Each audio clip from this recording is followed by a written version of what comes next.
most original talk radio station anywhere.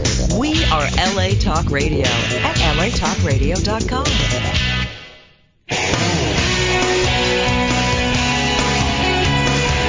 You're listening to Fouché Way with Brandon Fouché, right here on LA Talk Radio. Well, happy Thursday. I can't think of a more appropriate day to talk about love and affection than today. Happy Valentine's Day, especially when it comes to our pets. Do you know that $18.6 billion is what this day is worth? That's what we're going to spend. And 1 in 5 people will buy a gift for their dog or pet. That means that $815 million will be spent on gifts. I mean, happy Valentine's Day. You know, I want to say I have spoken to many people over the years about this day, Valentine's, and what it means to them in regards to love. Some have relationships that have endured the test of time, and some relationships that we can't even put a time limit on it because they're so short. And the relationships that have gone on and have lived the test of time, they say that just holding hands, a kiss, a simple look in each other's direction, a note that's left on the refrigerator that says, I love you, or have a nice day, is sufficient enough to express deep love and fulfillment. They're very subtle, very simple, very simplistic, but it makes them feel important, secure, and needed, just enough to get the point across. Those are the answers of those who have endured the test of time. Now, those who have gotten into relationships that are just beginning say it's more like excitement, like a whirlwind. It's fantastic, it's big, and it's made them feel alive and real. More often it was brought on by an elaborate gift or an extravagant trip somewhere that made you call your friends and say to them, look at what he or she has done for me. They're so wonderful. I mean, I can't believe they spent so much money on me. And basically for me, those were the two that stuck out the most that relate to what I deal with my dogs. The very subtle approach and the excitement. This is how we deal with our dogs. Now, I always relate relationships with me and my dog, just like relationships that we have with people. I have always thought that if, you're going to talk about something that's controversial, then you should use yourself as an example. And I'm using myself with my relationship with my dogs as an example. And to me, these two things that I just mentioned are how I believe that people relate to their dogs. We've got the excitement type. We're going to bring out the toys and talking baby talk, humping, jumping, running, agility, ball, squeaky toys, things of that nature. Or the very subtle touch that says, I love you. The look, the ride in the car for some, or a walk for others, or just simply sharing a treat together. They mean something. If I simply touch your hand, that can mean something to you. Oh, that's sweet, that's nice, that's gentle. If I kiss you, okay, the way I kiss you, oh, that's different. What am I doing when I'm kissing you? Where am I touching you? How am I touching you? The duration at which I touch you and the duration at which I kiss you is leading into a different emotional hormonal level that is going to mean something each time you go to those different levels. And once we consummate the whole thing, it could mean something different to each person. The guy or the girl may say after consummation, we're together. We're in a relationship. What do you mean? The other may say, that wasn't my objective. I was just caught up in the emotional, hormonal state I was in, and therefore I had to do this or do that. No. This means we're in a relationship now because you did this to me. You made me feel this way, and therefore, hormonally, I feel like you belong to me. And it could be as simple as that with our dogs. A simple touch of acknowledgement that you're here. The dog gets a little excited when we do that, but we don't have to carry it any further. We make them misinterpret our intentions. And if we don't carry it further, then they move on to a different feeling. But if you continue to pump them up into a state of excitement, jumping, pumping, teasing, chasing, baby talking, it will go into an area that was designed for competition and hunting, and the dog will misinterpret your intentions. Now, I know this is different. It's difficult to understand and comprehend, but just give it a moment. Watch your dog and see what we consider to be play and what it actually leads to.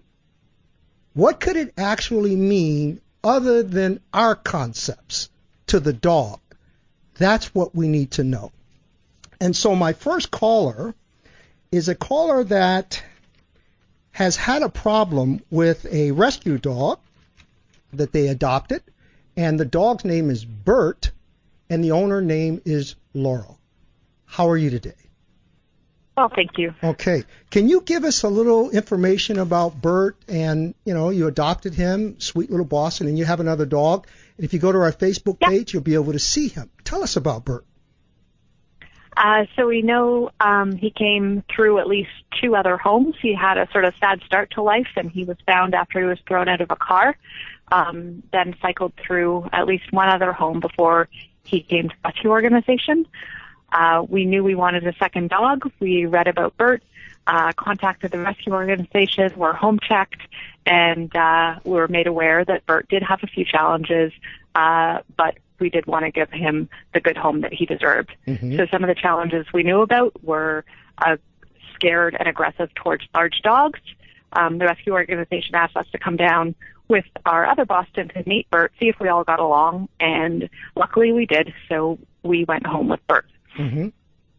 I think within the first 24 hours, we started to realize that he was going to be a little more work than we expected. He is a fantastic dog indoors when everything's quiet, so house-trained and very, very sweet. We fell quickly in love and soon went out on one of our first of many walks and realized that life was not going to be very easy.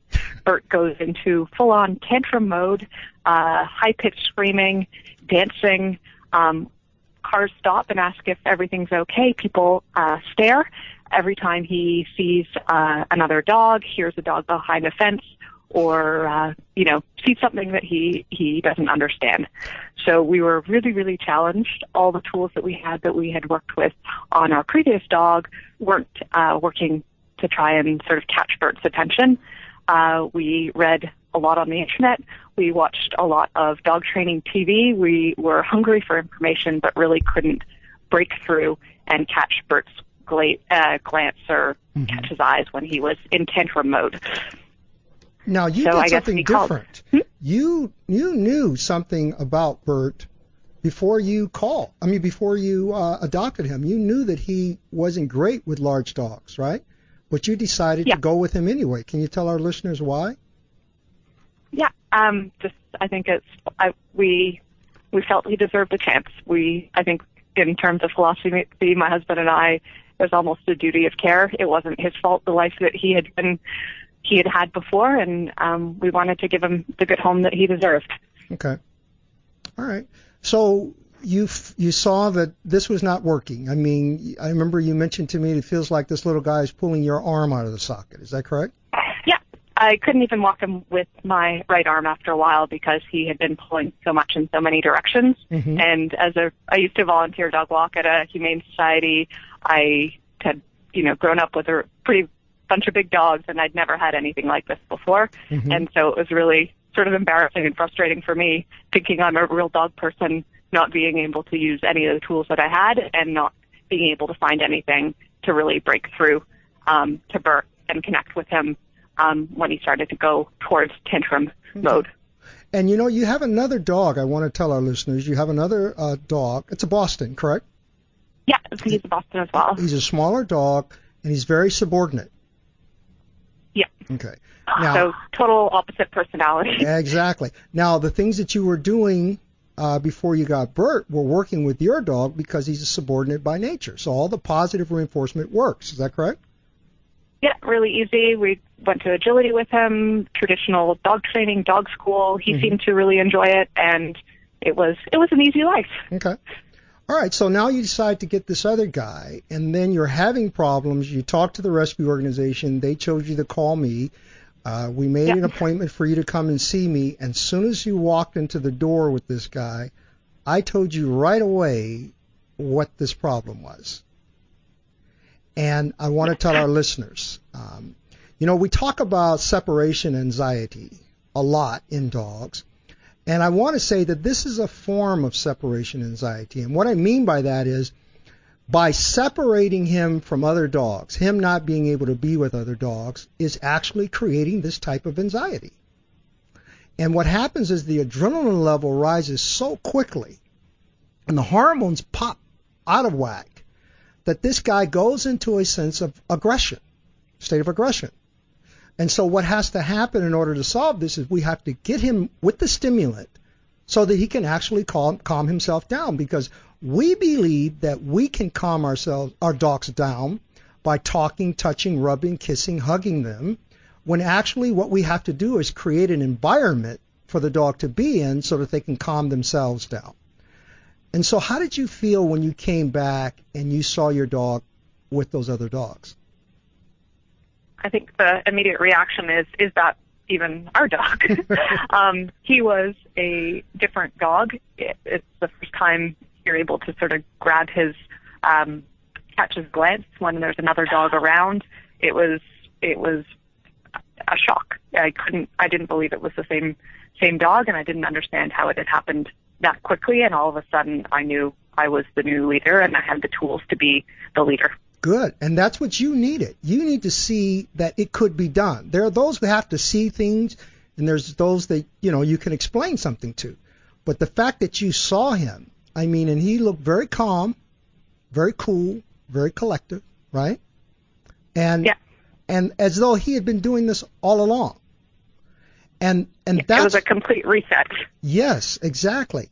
And that's what I'm talking about. Sometimes you can just look at a dog and say, I see what the problem is. This is what you have to do. Well, simply because I've seen a lot of dogs. But what's more important is by you being able to get the tools to go home that same day and have everything work the same way. That's what we need to tell our listeners about. How is that for you? So we're walking around the block. He is walking absolutely behind me. We've, by chance, encountered other large dogs. He went up and let them smell him. He smelled them, and it's been pleasurable and not stressful to be out on a walk anymore. Yeah, it seems like a miracle, doesn't it? Yep.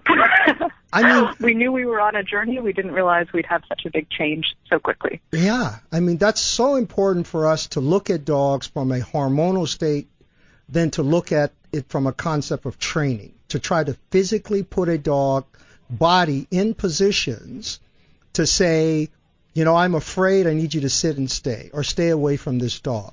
It only creates more stress. And so you see that now, and you've been taking these walks, and this guy is acting like you've been doing it all the time.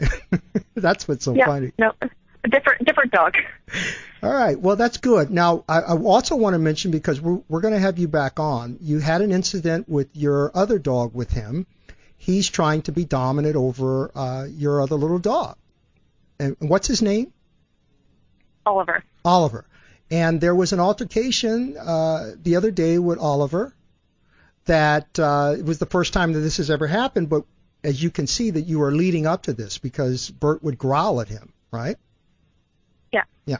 So we're going to be dealing with that, and I want you to come back on because I want to talk about that, because I want us to get past that, because there's a lot of people who have a dog and they're adopting another dog, and when they get them home, all of these things start to change. The pack starts to change, and they try to fit in from a hierarchy standpoint. And I want to explain how that works, but first we're gonna help you get through it. Okay? Okay, thank you. All right. Thank you very much, and happy Valentine's Day to you. Likewise. All right. All right. Our next caller is Kelly, and she has a dog named Cooper. And if you've gone to the Fouché Way Facebook page, you're going to see this big, beautiful guy. He's a Great Dane. And it's very interesting with Kelly because she was actually at my seminar. Kelly, how are you today? I'm fine, Brandon. How are you? Oh, great. I'm excited to talk to you and tell our listeners that this is a little different case here. I've never seen your dog before. Your dog is actually going to come to me. But I wanted to have you on because you were at my seminar, and those who were there will probably remember you. You were, I think, sitting directly in the back to my left, and you mentioned to me, "My sweet baby." I think that's what the words were, right? Yes, And I said did. to you at that time, I interrupted and said, "That's probably your problem." Absolutely. My sweet baby. And at that time, everything was great. You had adopted him from the shelter. Is that correct? Yes, Okay. he was kind of just started by a breeder up north on the border of Oregon and California, and ended up in a shelter, and we drove about 10 hours to rescue him. Wow. Now, he's a beautiful dog, you know. He is. He's big. He's big. How old is he? He just turned 1 year. He's about 140 pounds, and the vet is predicting he'll be about 190 when he's finished growing. Wow. That's a big baby. Yes, and That's- it's my first dog, so Okay. it's quite an adventure. All right. Well, it's very interesting for you to be on, for our listeners to hear you, because this is what people run into. And it's in the appropriate day to be talking about it. This is Valentine's Day. And what has made this dog the way he is today is what I'm going to call Cupid. The love and affection that you have placed on this dog. Yes. I mean, look, I know that if someone were to ask you, what kind of dog owner do you think that you would be, you would put yourself on the A list. Is that correct? Oh, absolutely. I don't think that anyone could love their dog more than I do. So let's see, the seminar, it's been a few months now, right? Yes. From that time to before I realized that it was you that was trying to call me, because I didn't know it was you, this dog has turned into a Dr. Jekyll, Mr. Hyde. Am I correct? Very much so, yes. And how do you feel now with your dog? Do you feel insecure? I feel insecure. I feel nervous. Mm-hmm. His behavior has really changed, but the interesting thing is that really gets me is that it's only part of the time. I would say 80% of the time I have this gentle giant, Mm-hmm. super mellow lap dog, and he's fantastic. Mm-hmm. And then 20% of the time, out of nowhere, he will have panic attacks and become extremely aggressive, extremely protective. Mm-hmm. He will fluff up. He will growl. He will snap. He will pull me over, which he could easily do. Mhm. And it's terrifying. It really is. I'm going to ask you something. You know, I'm sure, you know, everyone that gets a dog, whether how much they love him, it doesn't matter. We all discipline our dog. We all try to show that we're in charge, right? Yes. And you've done that. Is that correct? Absolutely. Okay. I was originally trying to follow the Cesar Millan type method. I had watched a lot of his shows, and I was constantly disciplining Cooper, making him sit, breaking his attention from whatever was causing the issue, Mm-hmm. and at times physically dominating him. Okay. I want to explain something to you. You know, when we get a dog and we say things like 50%, 80%, he's great dog, you know, 50%, 30%, he's crazy, okay? Mm-hmm. What we're actually doing is expressing those numbers to ourselves because that's what we are. There are times when we're in control, And the other times when we're not in control is when we're giving them the power. Okay? Yes. And so they are basically mirroring us. Sometimes he's great, sometimes he's bad. And that's what you're experiencing. When you take a dog like that and you play with them, let's say you chase, or they chase you, or you throw balls, or you give them toys. When you do things that say, I want you to challenge me, but I'm going to call it play, the dog sees it differently. Okay? They see it as a challenge. And when you try to physically control your dog or to physically dominate your dog after doing those other things that we call play, what happens is the dog has learned that they must challenge you. And so it doesn't have the same emotional effect. And so when you try to pin them down or you physically discipline them, they resist you. They see you as an obstacle. Yes. Okay? And when you do that, and they see that you're not as strong, you're not as determined, you're as weak, you're a pack member, not a pack leader, then in order for them to completely understand where their position is, they have to up the stakes a bit. Okay? They have to be a little more assertive, a little more dominant, and then what happens is they lose their bite inhibition, which means at some point they're going to use their mouth to discipline you because they're not sure how they fit in with this thing. They're confused. Yes, absolutely, and it builds up gradually. Oh, absolutely.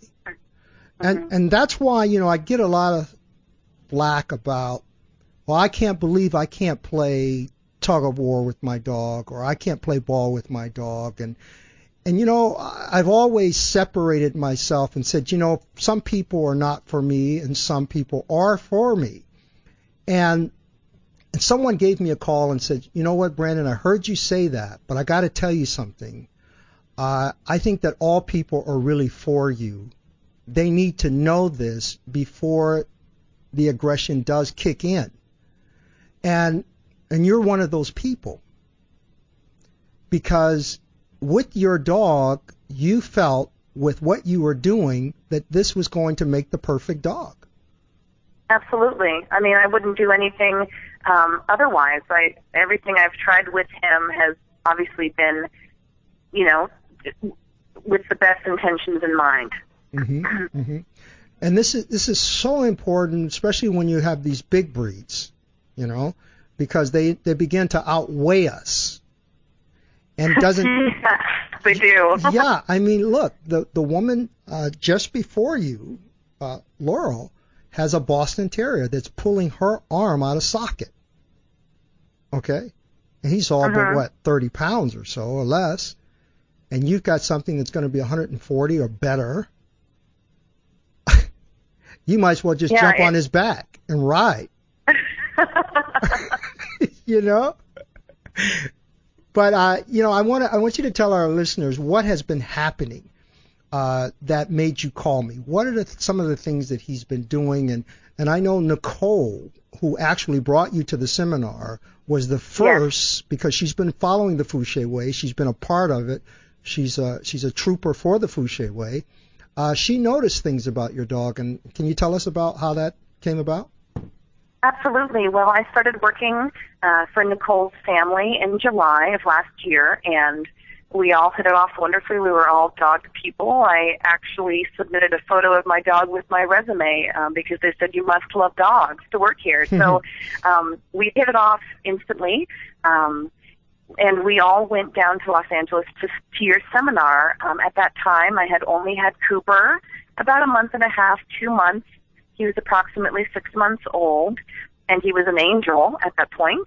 And we went along, and I do remember standing up and telling you that I have this giant puppy who's my baby, and you pinpointing to me that was going to be an issue later on down the road.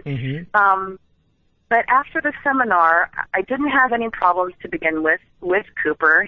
He walks very well on his lead, never pulled He gets along with all dogs, really. He's very gentle, usually more scared of them than they are him. Mm-hmm. And everything was going really well. Like I said previously, I was at times trying to discipline him and physically dominate him by, forcing him to lay down and standing kind of over him until he would calm down and submit. And the first thing that really got this going was about a month and a half ago when I went to physically submit him and I couldn't. And I saw it in his eyes. I saw it click. He knew that he had me. He knew that he was stronger than me. Mm-hmm. He knew that he was bigger than me. Mm-hmm. And he said, all right, this is going to be a new game. and from that point, it's been the constant testing me. He still does listen to me, but instead of instantly sitting, for example, or hopping up in the car when I ask him to, he'll make me really work for it. He's challenging me. And a couple weeks ago, I was at Nicole's house in her backyard, letting the dogs run amok and play, and she noticed something that I had never noticed, because for me it had been so gradual, and I had excused it as puppy behavior. And she tells me, your dog's going to bite you. And I'm like, no way. This guy loves me. He would never do that. And she brought to my attention that he was, at times, mouthing my arm. And I had never noticed that before. And when she said it, it clicked.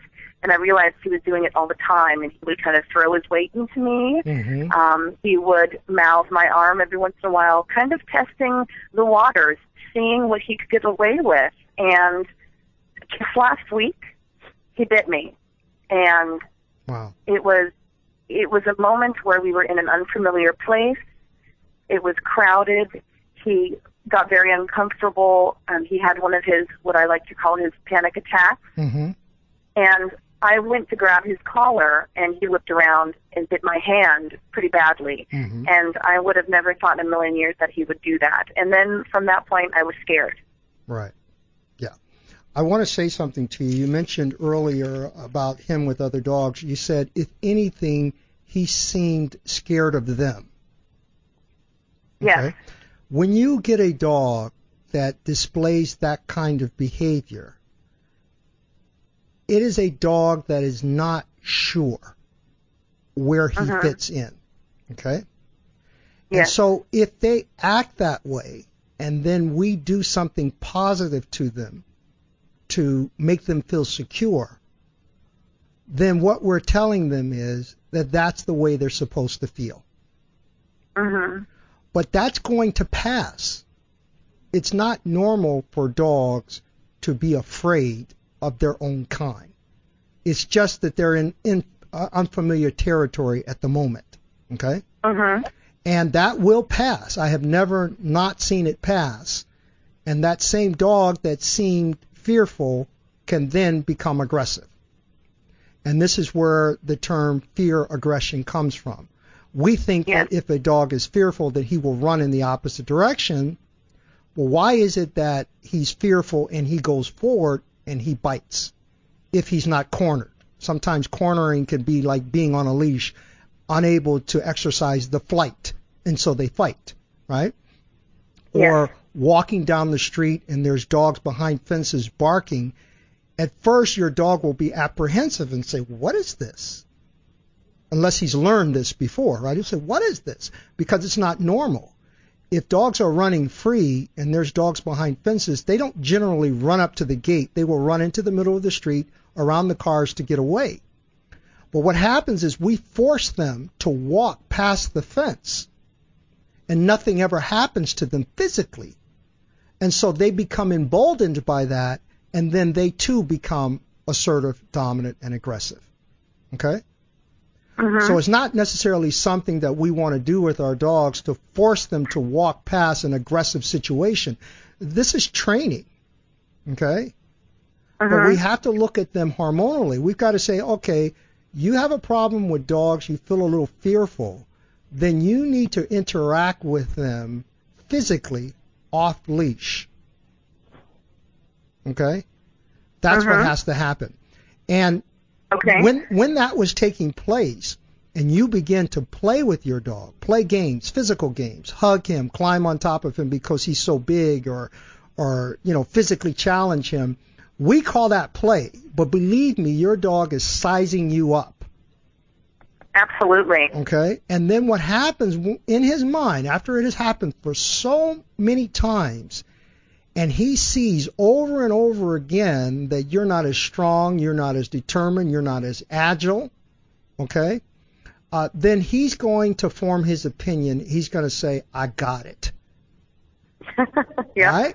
And then because we continue to play that same game day in, day out, the same way, with the same physical force, because we're not trying to hurt our dogs, and we feel because they're doing it at the same pace with the same force, then we understand that we're equal and this is just a game.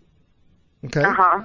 But what happens, because dogs don't believe in equality, that is a misplaced ideology in the dog's world. Their life is based on hierarchy. Okay. And so what happens is he says, you know what? Right now we're having a difficult time trying to figure out who is more dominant than the other, and so I'm going to have to raise the limit here. Okay? Yes. And that's usually when they start putting more weight on you, or they start opening their mouth on you, and then ultimately they will bite. Now, at first it's a discipline bite. Now, what we'll say is, well, he didn't mean to bite me. That was a mistake. Okay? And then it gets to when it becomes a pinch and it makes you say, ouch. I don't know if you did that or not, but when you make a sound, did you make a sound? I did. It broke the skin. I was bleeding everywhere. Okay, so you make that sound. What do you sound like when you make that sound? I sounded like a scared, wounded little bunny rabbit. A squeaky toy. All right? And Absolutely. so he says, aha, I got you. That's where I'm supposed to be. And then from there on out, he's not trying to listen to anything you say when he is in his hormonal state of dominance. When he's in his predatory state, now this dog that was walking very well on the leash, you take him out now and he sees a dog and he's on all fours and you can't control him. Are you experiencing that yet? Just a few times. Yes, I have. Yeah. And that's the scary part, because when you got a big dog like that that's pulling, lunging, jumping, and he's weighing more than you, I don't have to tell you. Okay? No, it's scary. Right. Absolutely. And so Cooper, I'm going to be seeing Cooper tomorrow, right? And we're going to do the whole evaluation about him. But I wanted you to come on. I wanted our listeners to hear you, because this happens a lot. So when people say, no, I don't believe in your methods, I'm only doing training, I'm only doing positive reinforcement, this is a sweet, loving dog, I don't doubt that. Okay? Because I see that also. That's why I talk the way I do. But if you're not practicing leadership, and if you're teaching your dog to challenge you, and if you are becoming an obstacle for your dog, then if your dog has a bit of dominance in him, unless he's just 100% subordinate, okay, and it's going to really take a lot to teach him how to be more assertive, you're going to be in trouble. You're going to be in trouble. And so the leadership, which is what you're going to learn tomorrow, is what it's going to take to control this guy. And this is what I mean by controlling your dog mentally, emotionally. This actually came about by working with dogs that weighed more than me. I want to tell our listeners that, when you got a dog that weighs more than me or you, then you better be in his head emotionally, hormonally. And in training, we generally try to control a dog physically, but it's really about controlling a dog mentally. Okay? Yeah. And so I'm so happy that you came on to talk about this, because we will be talking about it again.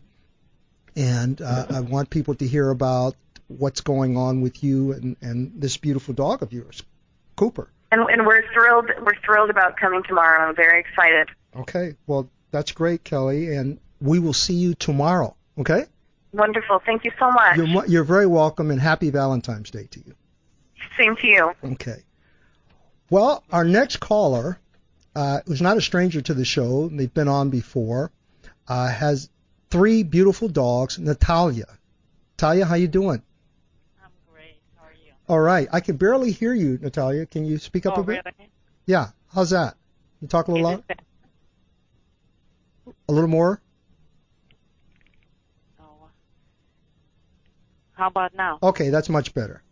Now, Natalia, I wanted you on because at the time that we talked, we were talking about your dogs getting along, Diesel and Daddy. You have 3 dogs, though. You have a white pit bull, and her name is? Lilo. Lilo. Okay. So you're having a problem with Diesel and Daddy. But at the time you were pregnant, and now you've had the baby. And I wanted to have you on because we had Nicole on last time to talk about how she's doing with her baby. And we want to talk about you and your dogs because things started to go a little crazy there for a moment because you kind of got away from the Fouché way, which is normal. This is something new, and we got to keep you plugged in. But kind of tell our listeners what happened. You bring the baby home, which is a very beautiful boy. His face is on our Fouché Way Facebook page. And tell us what was going on when you got home. You were a little nervous when you called me. Yeah, well, as we talked before, the 2 males had been the problem before I met you, and then you taught me everything, how to be a leader, and it worked. It's magic, and they're getting along great now. For a year, probably we haven't had any issues. Mm-hmm. And yeah, now the baby came, and all 3 of them were reacting really weird to the baby noises, but especially Diesel, the brown one, he would make this weird noise with the baby. Every time baby would cry or do something, he would stare at it and make this noise with the baby, and I wasn't sure what it is, but I could tell it's making him very, very nervous. Mm-hmm. And I didn't want it to escalate into something, so he'll take it off on Daddy again or something. It will turn into, how it always escalates. Right. And you got some big boys there, Yeah. Yeah, now the baby in between, I just don't want to deal with anything that might jeopardize that situation. Exactly. You got to protect that baby at all costs. Yeah. Right. So that's when I call you and found out we're doing things wrong again. Right. And so I want to tell our listeners, because it's very interesting how we can go back to the way the books say that we should go and deal with our dogs. And I understand that because we're human, and that's part of being human. We want to bring the baby and the dog and the family together, and have them get along. But there is a time for that, and we have to understand when that time is. And what was happening, I believe it was your husband that was trying to make the dog comfortable by letting him smell the blanket and smell the baby. Is that correct? Yeah, he just started walking around the room and let every dog smell the baby. It was like a 1-week-old baby, and the dogs will smell it. But it didn't change any behavior, and I wasn't sure if that's the right way to go. That's when I called you. Right, because you can see that the stress level is rising, right? Yeah, we actually had an incident that, I put a separator in the room so they won't get to the baby, and I left the door open, and I didn't even tell you. I forgot. Diesel ran. Baby started crying, and he ran to the crate, and he started smelling it and looking into it, and that's when I got really mad. Okay. I'm so happy that you called me. I want to explain what's going on here. When dogs are acting neurotic, fearful, things like that, different, neurotic behavior, what they're saying is 2 things.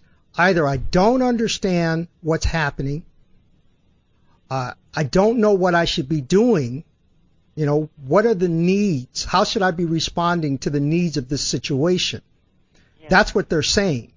And then when we say, well, what are you so upset about? Here, smell the baby, smell the blanket. We have to stop and understand something. Let's go before the baby comes here. When we communicate with our dogs and we give them a toy, or we give them a bone, or we give them a treat, or we give them a bed to lay on, whatever we are giving to them, we have said to them, put this in your mouth. Okay? Or lay on top of this. Every time we give something to our dog, it's to put it in their mouth or a bed for them to lay on. And so when we reach down with the blanket or the baby in the same way for them to smell it, they say, what am I supposed to do? Oh, I got it. I'm going to open my mouth and take it. Okay? Yeah. And so they become confused. And you say, what's the matter? You want to smell the baby? And they're in a state of confusion because they're thinking, I'm going to grab this baby or I'm going to put this thing in my mouth. And the moment that they open their mouth, we freak out and say the dog was going to attack the baby. He's going to bite the baby. We got to get rid of the dog. And I want to say this to listeners. When you have a baby, you need to do what the mother does that has puppies. She keeps everyone away from those babies until they're strong enough to venture out. She emotionally makes everyone submit in the presence of those babies. You'll see her growl. Sometimes she does it to their human people that they live with. Stay away from these babies. I'm protecting them. This is a mother protecting her baby. We have to be the same way so that the dog goes into a hormonal state of submission in the presence of the baby, and that becomes a learned behavior, so they learn how to be around the baby in a subordinate, submissive fashion. If you say that the dog is supposed to be a part of the baby and the baby's supposed to be a part of the dog, then how are they going to understand when the baby's on your lap that they shouldn't be on your lap when they were allowed to be on your lap before the baby came? Yeah. Okay? How are you going to say you can't be on the couch because the baby's here when they were on the couch before the baby came? Yeah.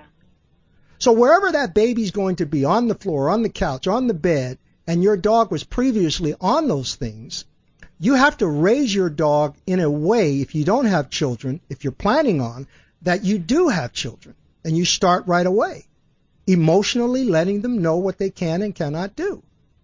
And so when that baby's in your hand, they need to know that they need to give you space.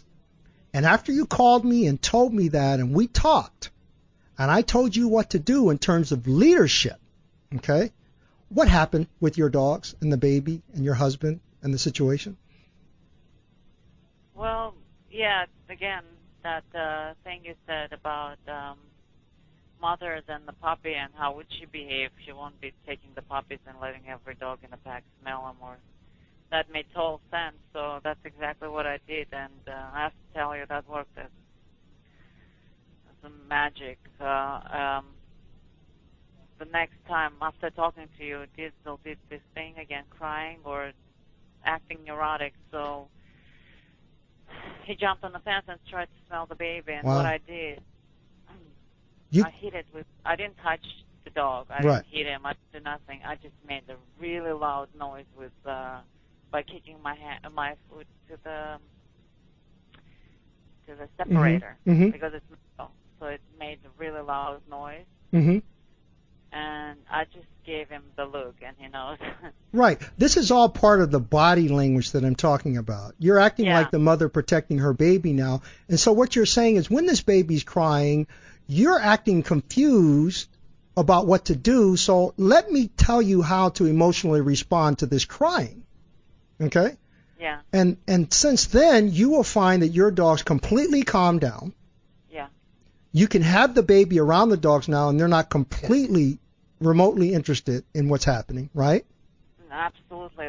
They even give me my space. Like if I come down the stairs with the baby, like they don't come in front of me. They'll be following behind. They're the same Diesel is like switched him that day. He got it. He got that message so fast that, and I didn't even had to tell him no or this and that. He knew from my body language what I meant, and I really meant it. Exactly. And this is what I mean by them misinterpreting our intentions, because we don't know how to respond to their feelings and emotions, you know? Yeah. You know, dogs are like this. If we're not putting in their head what we want them to think, they're learning every day. Okay? And we have to let them know how we want them to feel in this environment, in that environment, and that becomes their reality, you know? And people that are around you that maybe see this, see that your dogs are giving you space. Because there's going to come a time when you're going to bring them together, and I'm going to blend you into that, how that's supposed to look and what it's supposed to be. Right now, we're just setting you up for that. But people that see this, like family members or whatever, because they don't understand this, because they're dealing with the concept of training and positive reinforcement, they will look and say, "Oh, that's sad." Yeah. You can't listen to that. Absolutely. And they did say it. Wow. Oh, I feel so bad for the dogs, and the dogs look so happy. I don't even know why they feel sad. I still give them. I do my love in very subtle way, and it's so much better the way you taught me. Just I can look at Diesel and he knows I'm in love. I really do. I feel it with energy. I don't need to give him treats or constantly lick his face or do whatever things I did before. And I love you said that very subtly, because this is what I was talking about in the first part of the program. You know, I deal with my dogs very subtly. Of course, I do a lot of other stuff too, because, you know, it's a controlled environment, and I'm always figuring out new ways to help people, although, you know, pretty much everything has been learned already. But what I mean is, if the relationship that you want is a nice, calm dog, then you're going to have to learn the things to get there. It doesn't mean that you yourself has to be calm. You know, that doesn't even make sense from the concept of humans. If you've got two people together and one person's very upset and the other person is very calm, as if, you know, it's not fazing them, that just pisses you off more, right? So this whole concept about you being calm and your dog is out of control, that if you're calm, your dog will be in control, come on. That just doesn't make sense. It doesn't happen in the pack that way. Alphas, when they see their subordinates that are not responding to them the way they want, or if they see something that they don't like, they are anything but calm. They emotionally upset the environment so that they hormonally tune in, which is what you did with your dogs.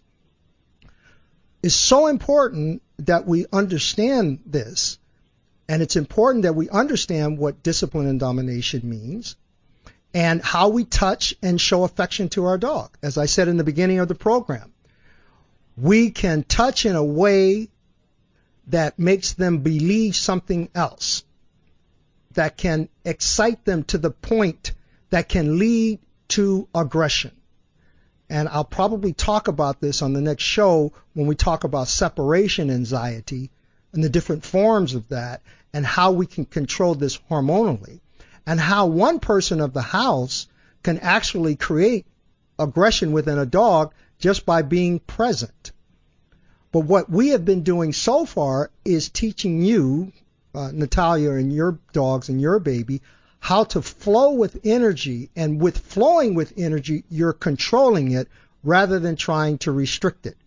And, you know, all the things that we do, like baby gates, and tell our dogs to sit, and we practice this advanced training as opposed to advanced socialization, is really creating stress. And now you've taken those things away, and everyone's a nice, happy family now, right?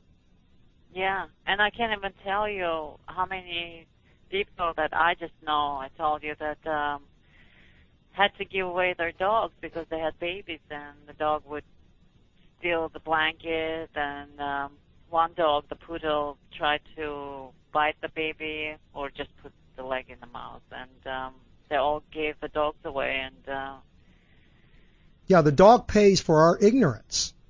The dog pays for doing the very thing that we inadvertently taught them to do. And that's why this information is so profound and so important. You know, that we take heed and that we listen to it and we just evaluate it and look at it and test it, so that the dog doesn't pay for our stupidity. Absolutely. Yeah. And I'm telling you, I didn't even come see you. It's one phone call, and it completely changed the dogs in a day or two. Absolutely. I only had to do it once or twice, and that's it. And that switched something in them, and because there's some other things I want to talk to you, but the time is rolling, so I'm going to have to say thank you and happy Valentine's Day, and we will talk again, okay? Okay. Thank you. Yeah. Bye-bye. Bye-bye.